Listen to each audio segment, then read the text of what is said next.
C'est l'histoire de la vie, le cycle éternel. C'est Simba, vous avez reconnu? Mon précieux. Non, ça c'est un autre film ça.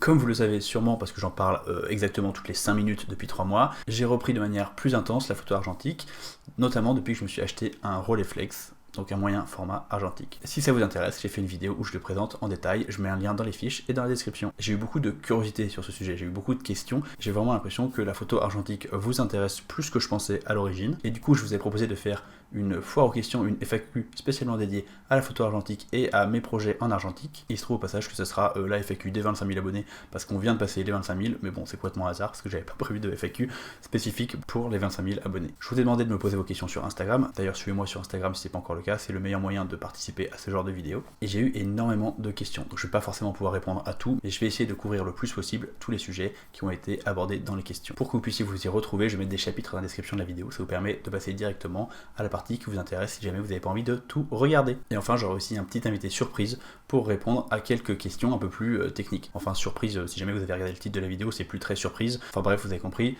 dites bonjour à Nicolas. Salut! Trêve de tergiversation, c'est parti pour les questions. Alors il y a des questions techniques, il y a des questions sur la différence entre le numérique et l'argentique, il y a des questions plus spécifiques sur mon projet, il y a des questions sur le prix, il y a des questions sur la pratique argentique, bref, il y en aura pour tous les goûts, c'est parti. La photo argentique fait-elle de nous un meilleur photographe numérique? Pour ma part, oui. Pour moi, non, absolument pas, ça fait pas du tout de différence, je suis pas un meilleur photographe depuis que j'ai un appareil photo argentique, loin de là. Alors je peux pas développer trop longuement chaque question, sinon la vidéo prendrait des heures, mais pour résumer rapidement ma pensée, l'outil ne change pas la qualité de toi, de ta réflexion. Par contre, l'outil peut t'aider dans certains cas à passer au-delà d'un certain blocage, ou alors si jamais tu as un besoin spécifique, l'outil peut répondre à ce besoin. Mais il ne change pas ta qualité intrinsèque de photographe. Si tu ne sais pas prendre une photo en numérique, tu ne sauras pas plus prendre une photo en argentique. J'ai peut-être prévu de faire une vidéo complète sur ce sujet-là, donc on développera plus tard. Pourquoi cette envie de faire un projet en argentique? Alors comme vous le savez, moi je suis photographe professionnel, la photo c'est mon métier, je fais beaucoup de photos. Là notamment on est en train d'entrer dans la saison des mariages, c'est la saison où je vais faire vraiment des tonnes d'images, c'est-à-dire que pour une journée de mariage, je vais shooter peut-être 3000 photos, et puis après je vais passer du temps dans la retouche, dans le tri, bref, je vais vraiment passer la tête dans le guidon pendant les 3 prochains mois, et j'adore la photo. Vraiment, je me plains pas, c'est trop bien, et je suis trop content, mais il y a quand même ce léger trop-plein qui fait qu'au bout d'un moment, j'ai moins envie de faire des photos de ma famille, j'ai moins envie de faire des photos pour mes projets perso, tout simplement parce que j'ai un certain ras-le-bol du fait d'être toujours sur mon appareil photo et après sur l'ordi.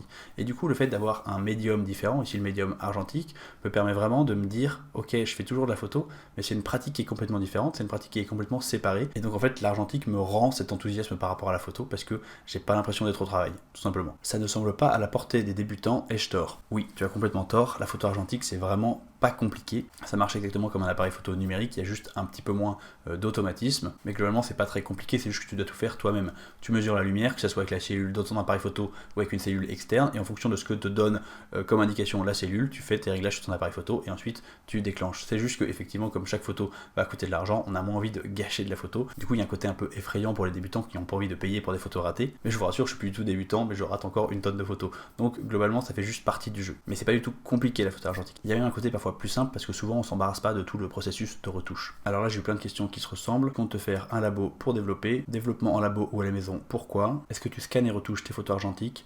Pourquoi? Et est-ce que tu peux traiter tes photos? Alors quand on fait la photo argentique, on expose un film, on a ce qu'on appelle une image latente, c'est-à-dire que le film a été exposé mais l'image n'est pas encore fixée sur le film. Donc il faut développer le film, et ensuite pour avoir les images il faut soit les imprimer directement via un agrandisseur, c'est la technique à l'ancienne, soit les scanner pour pouvoir les récupérer sur l'ordi. Et tout ce processus il peut se faire relativement facilement à la maison. Développer des pellicules c'est pas hyper compliqué, il faut un petit peu de matériel mais ça se fait bien, et ensuite après on peut les scanner à la maison. Encore une fois c'est pas hyper compliqué, par contre c'est quand même vraiment un processus, c'est à dire qu'il va falloir scanner les photos une par une, puis ensuite les convertir parce qu'on passe d'un négatif à un positif, et ensuite éventuellement ajuster un petit peu les différents réglages pour que la photo rende bien. Et ça c'est quelque chose que j'ai pas du tout envie de faire pour le moment. Pourtant j'aime bien le principe de développer moi-même des pellicules, et je l'ai fait dans le passé d'ailleurs, je trouvais ça assez cool, mais en fait maintenant j'ai beaucoup moins de temps, j'ai une famille, j'ai un boulot qui me prend beaucoup de temps, et surtout comme je vous disais précédemment, le but premier de faire de l'argentique, c'est pour pas me retrouver avec cette obligation de devoir faire comme au boulot, de devoir passer plein de temps devant l'ordi pour retoucher des images et compagnie et compagnie. Donc en fait, le plaisir que j'ai à faire la photo argentique, il vient aussi du fait que hop, je donne la pellicule à développer au labo et je récupère des photos, développer et scanner. Donc je les scanne directement sur mon ordi. Et alors oui, on peut encore faire quelques ajustements sur une photo scannée pour la retoucher un petit peu, la redresser éventuellement et puis corriger une petite dérive de teinte d'un côté ou de l'autre. Mais globalement, il n'y a pas de vrai travail de retouche comme il y a sur des photos numériques. Et moi, c'est ça qui me plaît en fait. Donc en fait, j'ai pas envie, en tout cas pour le moment, de me rajouter le poids du développement à la maison, du scan à la maison, parce qu'en fait, le plaisir de la photo argentique, pour moi, il vient essentiellement du fait que c'est un retour aux bases où je ne fais que les photos et je laisse quelqu'un d'autre s'occuper du reste. Et en fait, il y a un côté super agréable de laisser quelqu'un d'autre faire ça. Vraiment, c'est comme externaliser les trucs chiants de la photo et moi, je fais plus que la photo kiffe quoi. Alors bien sûr, ça a un coût, mais on en reparle tout à l'heure. Oh, et puis j'ai oublié de répondre à la question si on pouvait retoucher des photos argentiques. Oui, bien sûr, c'est possible, mais moi, personnellement, je me contente d'ajustements extrêmement mineurs, voire même, j'y touche pas du tout. Question suivante.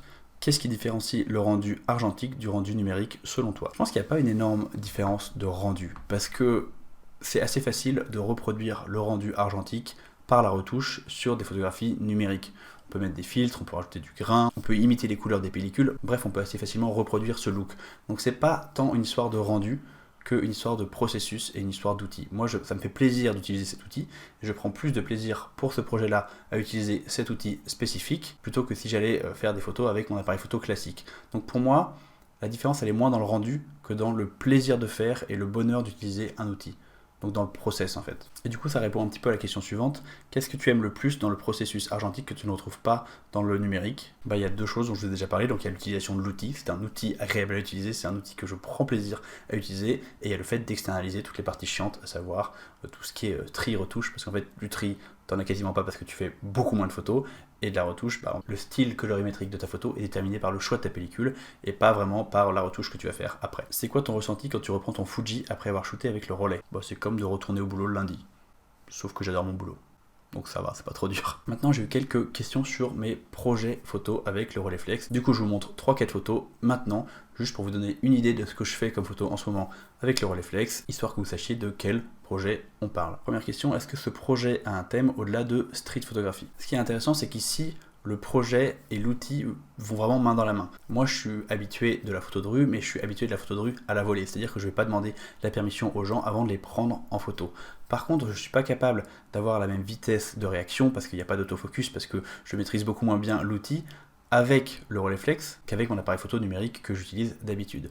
Du coup, en fait, je ne peux pas faire le même type de photo. Et du coup, l'outil que j'avais décidé d'utiliser pour ce projet, à savoir le Rolleiflex, m'a vraiment poussé à aborder la photo de rue de manière différente. Donc je fais plutôt du portrait de rue, au sens où je vais, la plupart du temps, pas toujours, mais la plupart du temps, voir les gens avant de les prendre en photo. Et du coup, ça m'a poussé à rechercher quelque chose de différent dans la rue, au sens où je ne recherche pas que des situations un peu extraordinaires ou quelque chose de graphique que j'ai envie de montrer dans ma photo, mais je vais encore plus intégrer les gens dans mon projet. Mon projet est encore plus à propos des gens plutôt qu'à propos de la rue. Bon, après, est-ce que mon projet veut montrer ce que mon projet veut dire? Oui, ça se définit petit à petit dans ma tête, mais c'est quelque chose qui arrive au fur et à mesure. C'est-à-dire que je pars pas avec un projet hyper précis en tête et je sais exactement ce que je veux faire.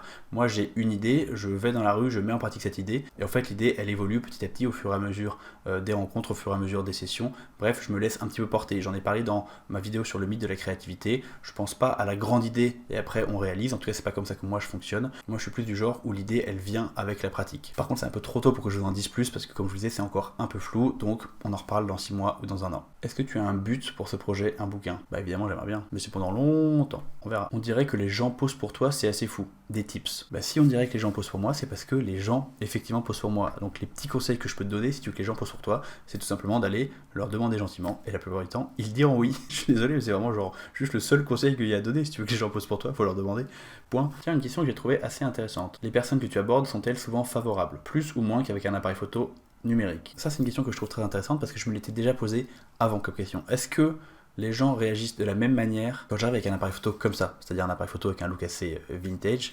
Globalement, c'est vrai que j'éveille un petit peu la curiosité des gens qui sont plus habitués à voir ce genre d'appareil photo. Et j'ai même certaines personnes plus âgées qui sont trop contentes de voir les appareils photo qu'ils ont vus ou utilisés dans leur jeunesse. Donc oui, je pense qu'il y a un tout petit truc en plus, ou peut-être que l'appareil photo argentique aide un tout petit poil, mais c'est vraiment minime. Je me demande parfois si c'est même pas un peu dans ma tête, le fait que moi je me sens plus légitime à faire des photos avec cet appareil photo là plutôt qu'avec un appareil photo numérique. Me demandez pas pourquoi, j'en sais rien. Parce que si on est complètement honnête, j'ai déjà été faire des sessions où j'allais demander aux gens dans la rue si je pouvais faire des portraits d'eux avec mon appareil photo numérique et j'avais tout autant de réponses positives, c'est-à-dire 8 sur 10 quoi. Donc je suis pas vraiment sûr que l'appareil photo argentique aide, même s'il y a un petite partie de moi qui pense que ça aide un petit peu quand même. Ça se trouve, ça m'aide juste moi en me donnant une contenance. Ce qui est idiot, hein, on est d'accord. En général, sur une pellicule, tu as quel pourcentage de photos que tu aimes bien et quel pourcentage de photos que tu vas utiliser. Ça aussi, c'est une question intéressante. Sur une pellicule, j'ai 12 photos. En général, ces 12 photos, je dirais que j'en ai au moins 2-3 que j'aime bien.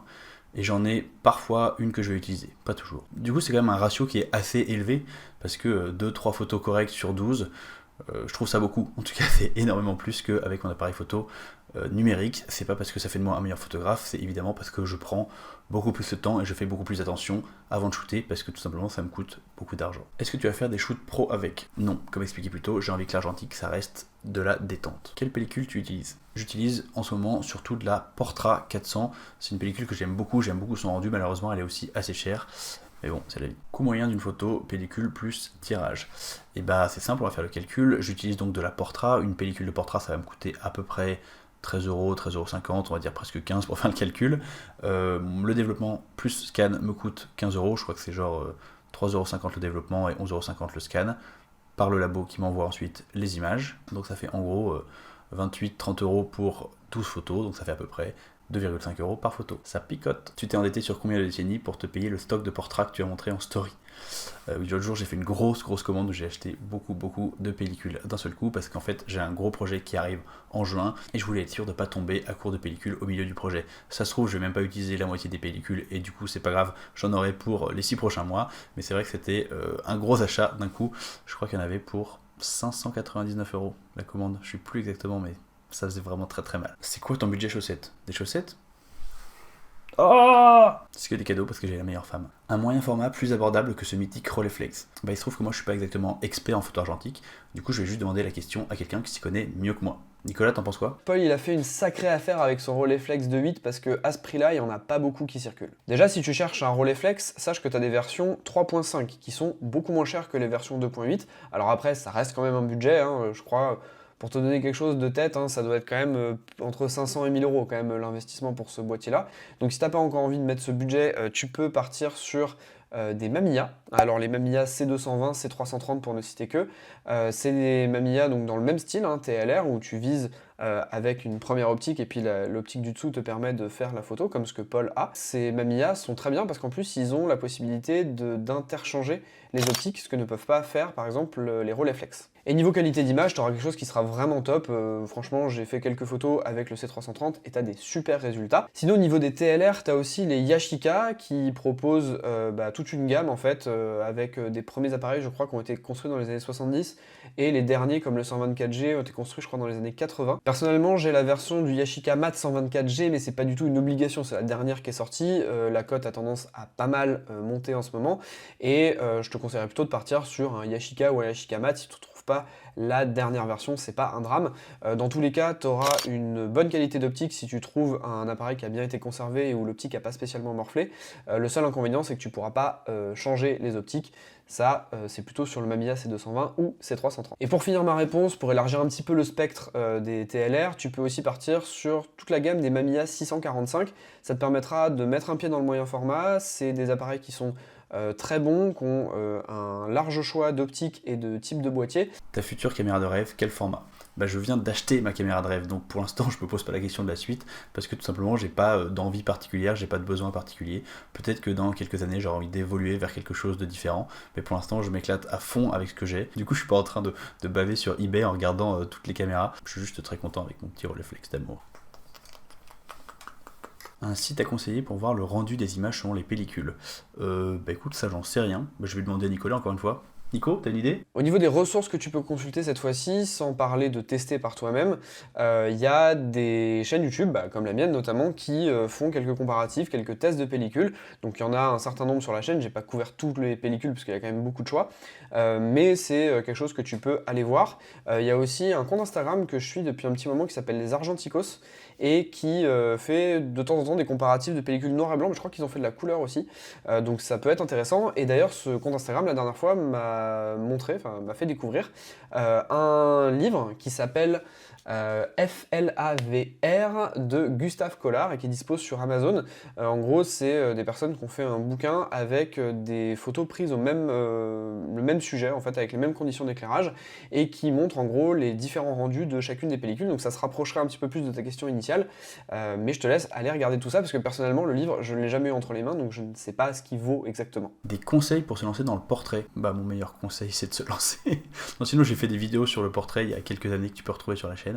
Mais si c'est le portrait de rue dont tu parles, enfin le portrait comme moi je le fais en ce moment avec cet appareil photo, le plus dur c'est de se lancer. C'est pas très compliqué techniquement. Le plus dur ça va être d'oser aller voir les gens. Mais une fois que tu vas le faire, tu vas percevoir que les gens sont très gentils, qu'ils vont pas te manger, et du coup ça va te donner le courage pour la suite. Une dernière question un peu plus technique, comment tu fais pour avoir une telle netteté? Sur le mien, la profondeur de champ est hyper courte. Il se trouve que j'utilise la Portra 400, donc la sensibilité de la pellicule c'est ISO 400 et que la vitesse maximum du Rolleiflex c'est de 1 millième de seconde. Ce que ça veut dire c'est que si je fais de la photo dehors en plein soleil, de toute façon je peux pas ouvrir beaucoup mon diaphragme sinon il y aura trop de lumière. Donc je prends la plupart de mes photos autour de f16, ce qui explique que globalement j'ai une netteté toujours plutôt bonne. J'ai fait effectivement quelques photos en intérieur où j'ai essayé de shooter à 2.8 et là effectivement c'est assez difficile d'avoir une netteté parfaite, surtout avec un sujet mouvant comme mon fils James, mais là je pense que c'est surtout une histoire de coup de main, donc il faut tout simplement s'entraîner. Ma lumière vient de mourir, ça tombe bien, c'est la fin de cette vidéo. N'hésitez pas à me poser d'autres questions si vous en avez dans les commentaires, sinon pensez à me suivre sur Instagram, pensez à vous abonner à cette chaîne, pensez à me dire en commentaire si ce genre de format vous a plu, si vous avez envie que je parle encore de photo argentique, si ça vous plaît ou pas plus que ça. Et enfin, si vous êtes photographe débutant, j'ai créé une formation gratuite qui s'appelle le pack photographe débutant. Il suffit de cliquer sur le lien dans la description et je vous envoie tout ça par mail et je vous rappelle que c'est complètement gratuit. Nous on se retrouve la semaine prochaine pour une nouvelle vidéo. Salut! Merci à toi Paul et salut tout le monde!